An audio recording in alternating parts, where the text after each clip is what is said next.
ఆ కొబ్బరి కానీ నువ్వులు కానీ ఇవన్నీ కూడా ఈ రోజు నుంచే స్టార్ట్. మొన్న ఒక సిప్ తీసానండి ఎలా ఉంటుందని. బాగుంది ఆయిల్ వచ్చేసి.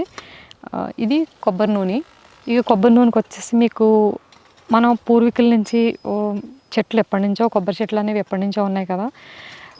కొబ్బరి నూనె మన ఆరోగ్యానికి చాలా మంచిది.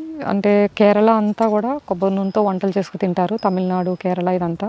మన వాళ్ళు కొంచెం ఆ ఫ్లేవరు పోపు పెట్టేటప్పుడు, వండేటప్పుడు కొబ్బరి వాసన వస్తుందని చెప్పి తినరు.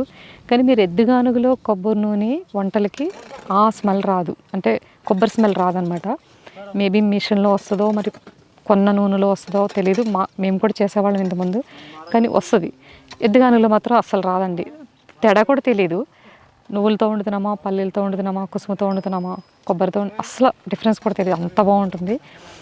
దీంట్లో ఫైబర్ ఎక్కువ ఉంటుంది. మీకు కొబ్బరి గురించి తెలిసే ఉంటుంది. చాలా మోఘమైన ఆరోగ్యం ఉంది దాంట్లో.